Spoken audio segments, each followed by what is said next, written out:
This lesson is on My Papa's Waltz, and it is a very short poem.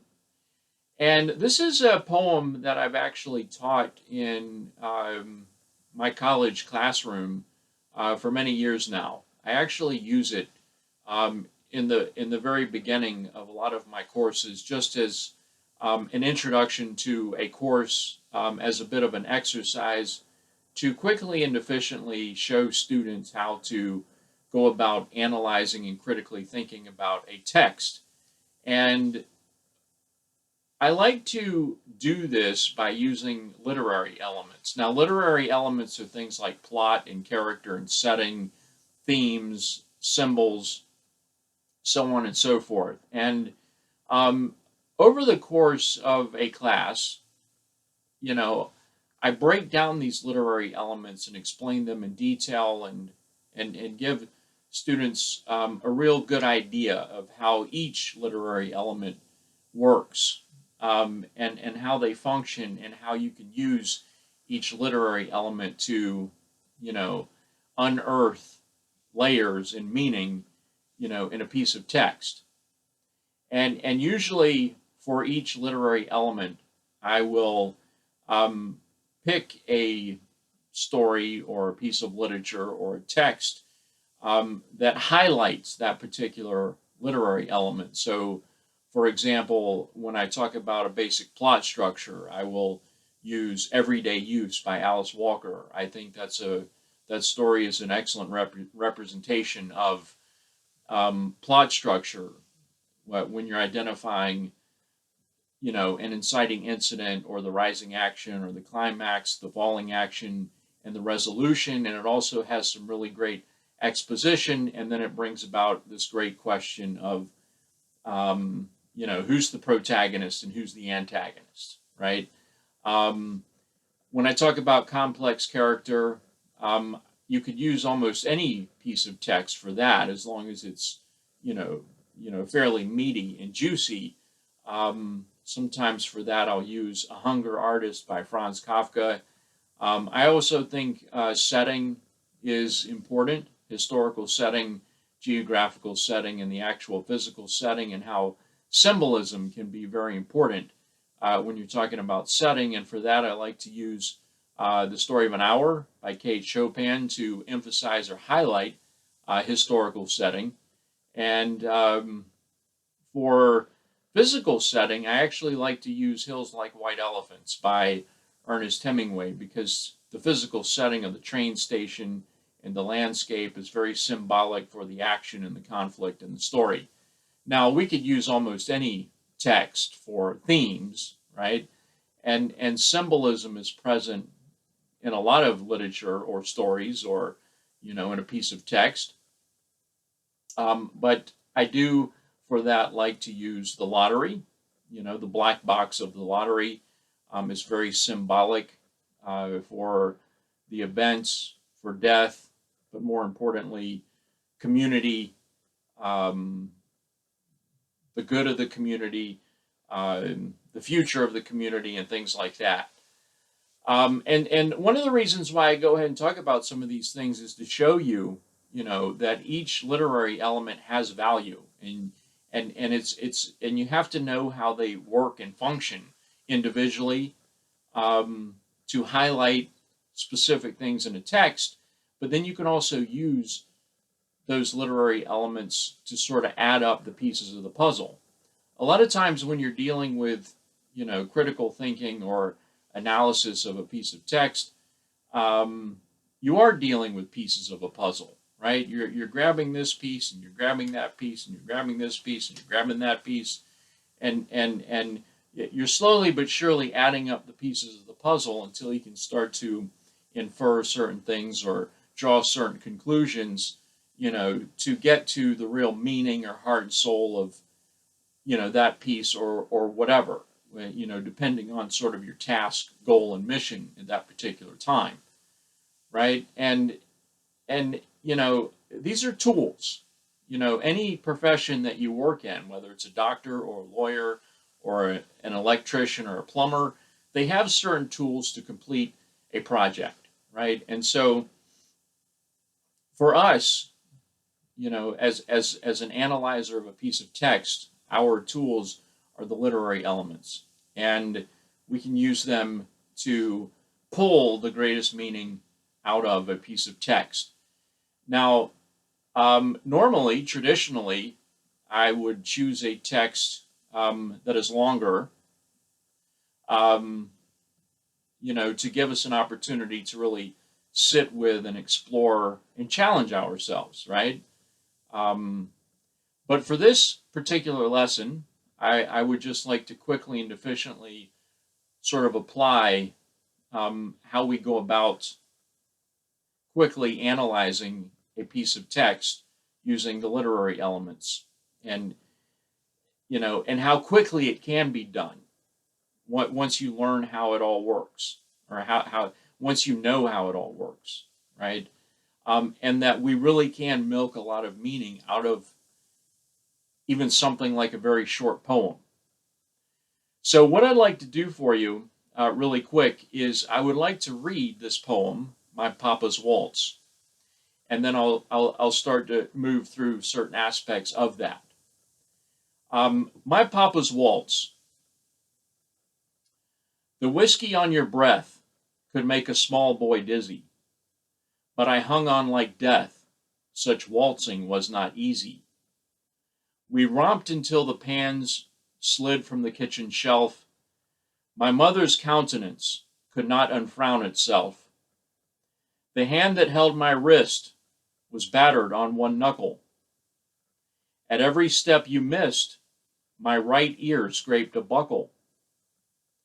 You beat time on my head with a palm caked hard by dirt, then waltzed me off to bed, still clinging to your shirt. Now, one of the things that I like to do with poems is read them a couple of times, just because they go pretty fast. And if this is the first time you're hearing this, I just want to make sure that you're starting to create images in your head. So when we talk about this, you'll get what we're getting at, right? So let me just go through that one more time, just to make sure that you're comprehending it and you're creating certain images in your head in terms of what's being talked about. My Papa's Waltz. The whiskey on your breath could make a small boy dizzy, but I hung on like death. Such waltzing was not easy. We romped until the pans slid from the kitchen shelf. My mother's countenance could not unfrown itself. The hand that held my wrist was battered on one knuckle. At every step you missed, my right ear scraped a buckle. You beat time on my head with a palm caked hard by dirt, then waltzed me off to bed, still clinging to your shirt. So let's just talk about this. And I like to break things down into parts and just start identifying certain things individually. And then over time, we can add everything up and draw conclusions and figure out the meaning of it all, right? So one of the first questions, and I know this is a poem, but you could analyze this as a story, the way you analyze even a play with characters. You can analyze this as a piece of text, right? If you're clever about it. So one of the first questions that I always ask is, who are the characters? Who's present? Who's involved, right? Let's just establish that, and then we'll go from there.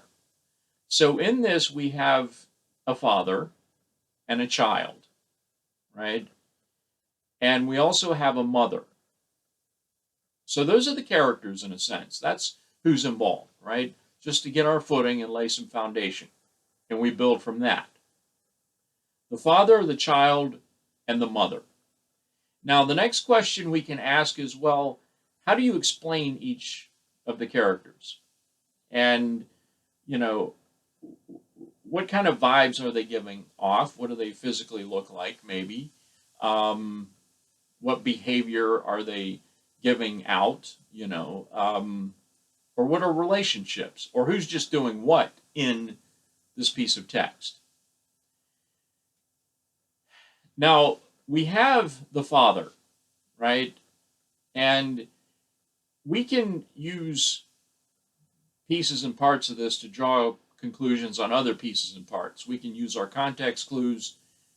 We can infer certain things, you know, based on what the text gives us.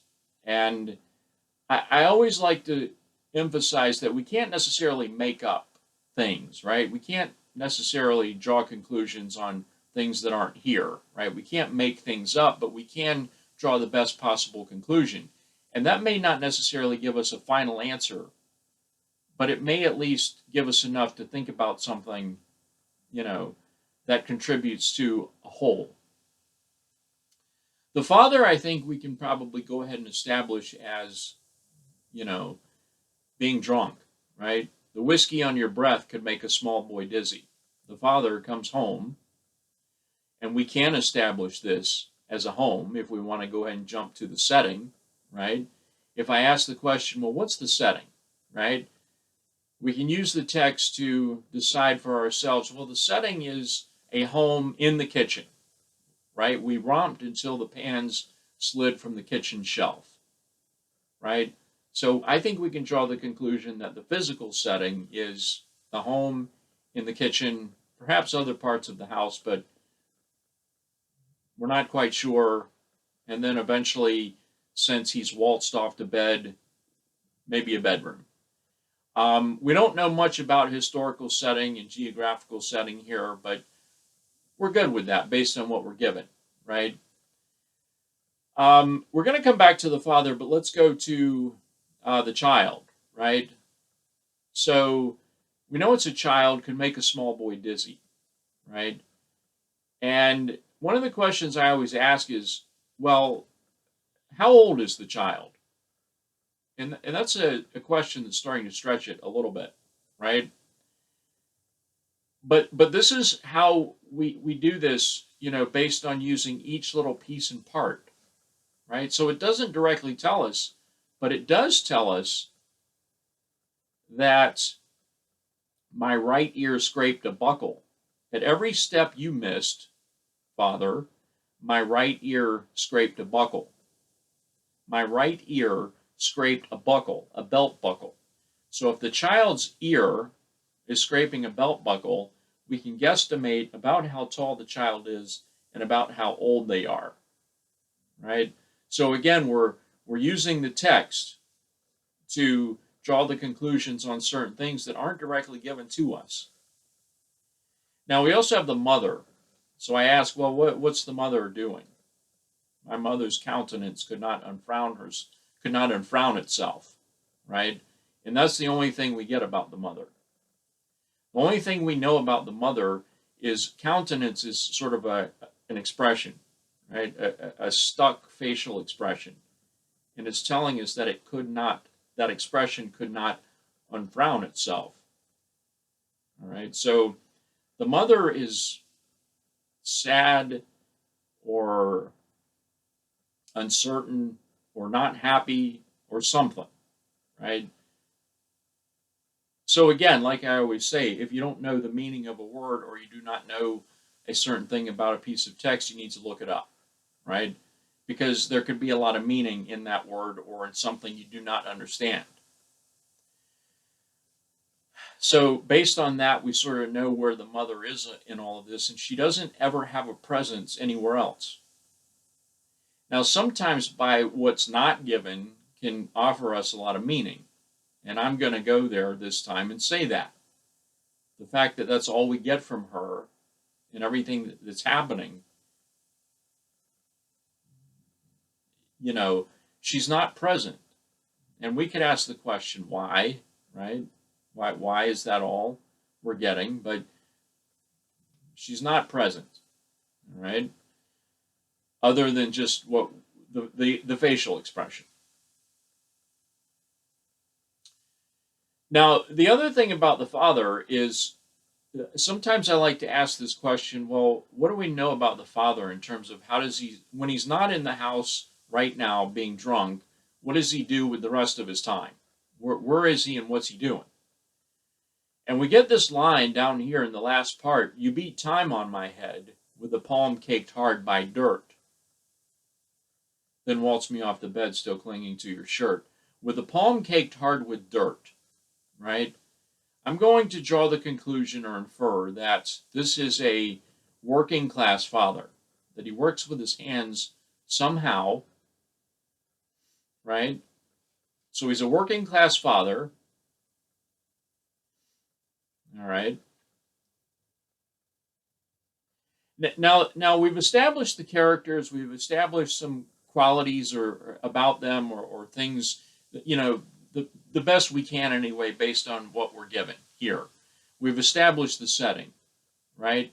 So now the next question is, well, what's happening, right? What's just the basic plot? What's the storyline? What's happening? And so if we sort of had to sort of summarize this, we could say, well, the father comes home drunk or is home drunk, and is physical, right? He must be really drunk if he's sort of, you know, moving around in sort of a violent physical state, right? To the point where pots and pans are sliding off the shelf, right?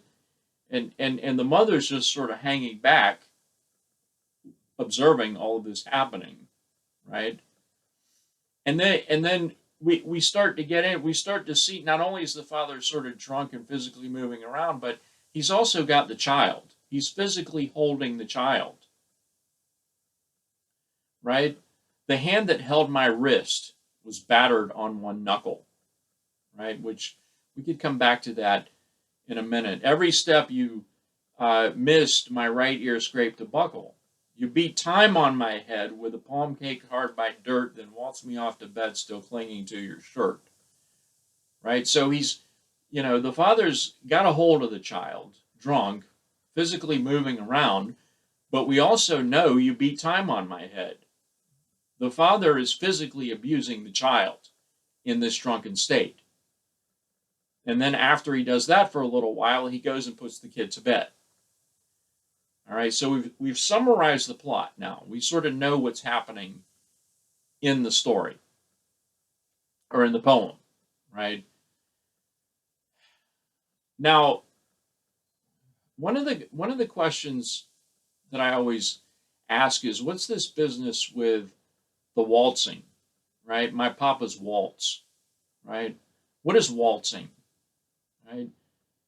Well, if you know anything about waltzing, you know it's a dance, right? It's a close physical dance between two people, right? With a sort of a rhythmic count, circular action. 1, 2, 3, 4. 1, 2, 3, 4. 1, 2, 3, 4. Right? Close physical action, right? With sort of a rhythmic pattern to it. It's an old school dance, right? Back in the day, ballroom dancing, the women would have ballroom dresses on. The men would be dressed in tuxedos. They'd both have white gloves on, and they'd be 1, 2, 3, 1, 2, 3, 4, 1, 2, and dancing in the ballroom as the orchestra played. What does that have to do with this father physically abusing his child? Right? It's a big question. And so this is where it gets tricky, and you have to know how literature and how literary elements work and just know how they function so that you know what you're looking for. And at the end of the day, I guess that's sort of the point of the lesson of what I'm, why I'm presenting this is you have to know, in order to really milk the meaning, you just have to know how literature works. You have to know how literary elements work. You have to know what you're looking at in a story, which is why I refer to these as tools to help you analyze a piece of text, right? Once you know they're there, and that's how it works, then you're conditioning yourself to use them and find it later. So how do we associate this waltz with this beating, right? Well, this is a creative way to describe the beating by using this waltz, right? The waltz is symbolic or becomes a metaphor for the actual physical action, right? And things like this are present in literature. In poetry, Poetry is very symbolic. A bird is never just a bird. A tree is never just a tree. It's probably symbolic for something greater, right? That's a metaphor. And we could say that that's the case here, right?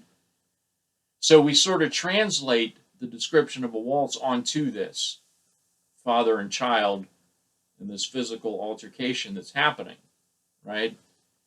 So it's just sort of at first, there are a couple of things going on here. First, it's a creative way to describe this physical action, right, between the father and son, based on how you describe a waltz. Close, physical, holding each other, just like the father is holding the child, and twirling and swirling around in a rhythmic motion as the father and the child are physically moving abusively through the room as the pots and pans fall off the shelf until the father waltzes him off to bed, right?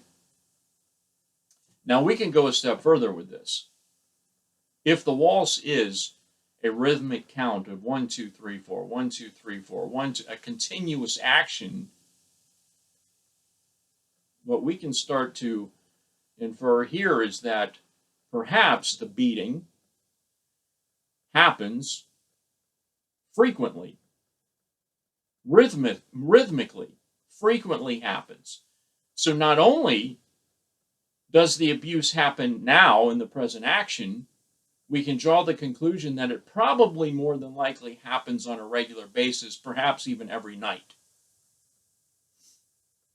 Which, going back to the mother's expression, my mother's countenance could not unfrown itself, that would explain why she looks the way she does and why that's the only thing that she is expressing or that she does. Because she's seen it before, and maybe she's a little fearful, right? Maybe she's afraid to get involved. Now we can't make things up, but we also know how human life works. And if the father is abusive to the child, maybe perhaps he's abusive to her, and she's fearful of that, or she's afraid she can make it worse than it already is. So this is us sort of reading between the lines, digging into the subtext, looking underneath those lines to see what all we can find, and we've used other parts of the text to arrive at that conclusion, right? The other thing, as long as we're talking about the waltz, is a title is very symbolic, and a lot of times it gives you the answers, right? My Papa's Waltz, right?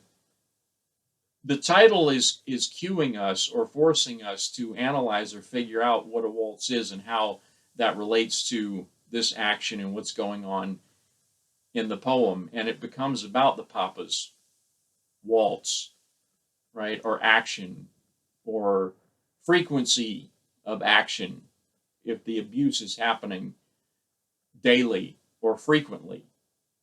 So what starts to happen is, and again, we pulled the pieces of the puzzle and we can start to put a picture together, right? We could almost conclude, based on everything that we've said, that the father more than likely has spent his day working, his physical working class job, palm caked hard by dirt, and he gets off, let's say, from work and goes somewhere and drinks, and then comes home drunk and beats his kid every day, perhaps. We've used each piece and part to draw the best possible conclusion. We've taken all of these pieces of the puzzle to add up the big image, right? Now, I'm just thinking about this line here, was battered on one knuckle, right? So the father has already some scrapes and bruises on his knuckle, right? That are present, that was already there. Now we could maybe apply this to the hands and physically working, but maybe just to support our idea that this happens frequently, perhaps that's part of the physical beating that takes place every day, depending. We don't know, but we could sort of draw that conclusion, perhaps. Now, we have to start thinking about the themes or the meaning or what's the purpose of this, right? What are we, as the analyzer of the text, what are we supposed to take away from this, right? What's the purpose of this thematically, right? One of the questions that I always ask is, who's the narrator? Who's telling the story, so to speak? It's the child. The child is telling us that this, what's happening, right? And then I go a step further and I ask, is this written in present tense or past tense? And it's written in past tense, right? So the child is describing this action, talking about the past, right? Which means the child's reflecting on when it did happen. It's not presently happening. It happened in the past, and the child is reflecting on that and telling us the story or telling us the memory, what have you. So the question is, well, why is the child thinking of this? Why is the child conveying this, right? And we don't know. But if we think of ourselves as human beings and how we work, memories are triggered all kinds of ways, right? Perhaps the child is, now a father and considering, well, how am I going to treat my kids? Perhaps the father has passed away, forcing the child to sort of think about and come to terms with the relationship that he had or has with his father. It could be anything, and ultimately we don't know, right? We can't make this up, but we do know that the memory's been triggered. There's a reason for looking back. So I want to ask, well, what are the themes of this, right? You definitely have this parent-child relationship, this maybe father-son relationship, right, which is a big theme in literature. And then we also have to think about theme words are usually represented by words of emotion or situation, right? So what is the child thinking? What is the child feeling, right? What situation is the child in, right? Maybe the child feels a little lonely and isolated.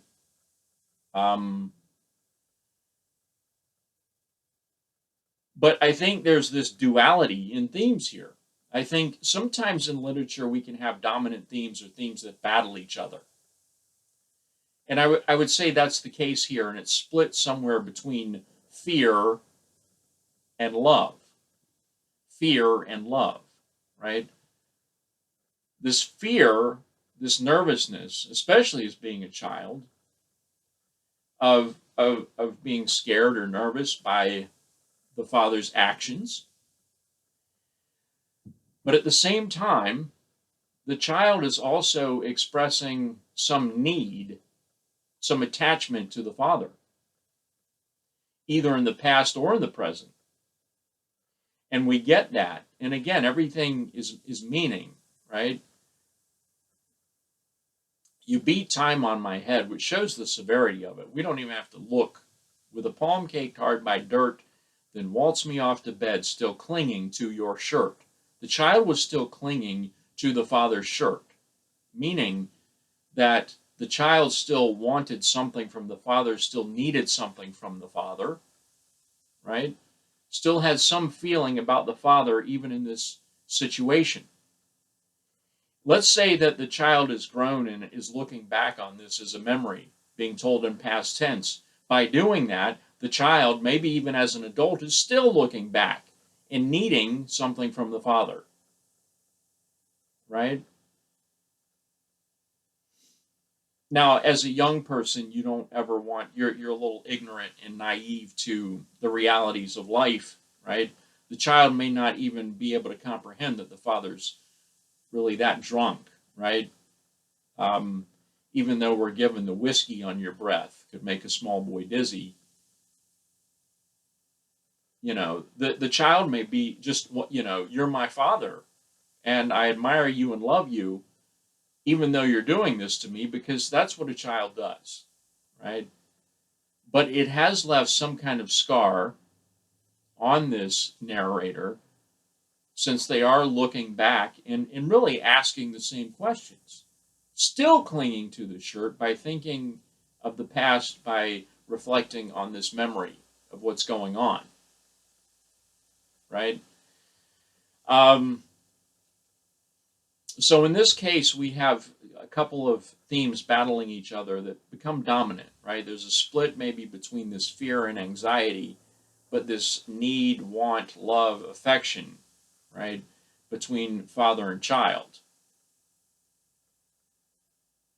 And so I hope, right, I hope you see that, you know, you can very quickly and efficiently analyze a piece of text and unearth a lot of meaning and pull back a lot of layers. I mean, you're talking about a few lines, and think about all of the things that we've established here in a few minutes, right? And we can do this with a poem, but we can also do it with a longer piece of work, whether it be a short story or a novel or a short play or a full-length play or a short screenplay or a full-length screenplay or what have you. Any piece of text that you're dealing with, if you know how to go about it, you can find and unearth meaning, right, in the smallest things, and take all of those pieces of the puzzle and put them together to make a whole. If you just know how to go about it, and you know what to look for, and you know how to use everything, and you know how to use your literary elements, and you just know how to look at it, right? You just need to be conditioned on how to go about this. This is our lesson on My Papa's Waltz, and I hope you've enjoyed it. And one of the things that I wanted to emphasize in this lesson is we offer a script and story analysis class. Me, Michael Thomas Kane, in association with Forgotten Artist Productions, we offer a script and story analysis class designed to help you do what we just did here, but on a bigger scale. This is just a small sample of what we'll be doing in that class. So if you're interested in what we've just done, and you're interested in doing this more, I would encourage you to research Michael Thomas Kane and or Forgotten Artist Productions, and take a look at the script and story analysis class, and think about enrolling in the class online. And it offers you video lessons just like the one here today, many of them, PDF handouts on the analysis of the text that we do in the class, exercises, handouts, assignments, so to speak, that give you practice in the various things that we do in terms of, you know, this text analysis and how you go about it, right? It is a fully developed course in class, and I would encourage you to check it out and think about enrolling in it if this interests you. I have spent many, many, many years in a college classroom teaching this exact subject to literally thousands of students. And over that time, I have developed methods and formulas and ways of presenting this material to where students pick up on it fairly quickly and efficiently and start to apply it in their own work. Right? So whether you're just starting out in your career or you are further in your career, right? I think this class would be beneficial for a variety of people, right? It is designed as a college level class, right?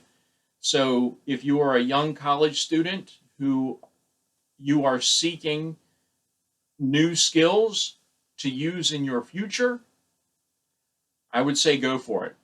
If you are later in your career and you've been working in a profession for a while and you're just needing to sort of brush up on these skills or find a new way to look at these skills, I would encourage you to enroll in the class. I think the class is good for college students. I think it's good for professionals. I think it's very beneficial for actors who are looking to find deeper character development. I think it's great for directors who are wanting to find greater attachment to a story and find more meaning from a story to create a greater presentation of a story. This would be great for writers who are wanting to better understand writerly elements and how they work in order to develop richer, more developed stories. I think it's great for somebody who does research or a dramaturge who, offers input on projects and material. This could help either enhance or polish or give you, you know, more tools to use in that process, right? So it's really designed, this course is designed for a variety of people, right? Actors, directors, writers, dramaturgs, younger folks, or those folks who are more advanced, whether you're just starting out needing skills or you are looking to brush up on skills, right?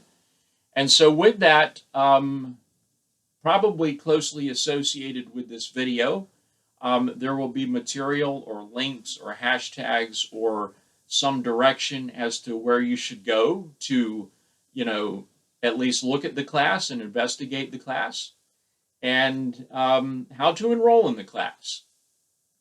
And so with that said, I would like to thank you very, very much for spending this time with me. And I hope you benefit from what we've done here today and that you consider enrolling in the script and story analysis class online from the comfort of your own home. Thank you.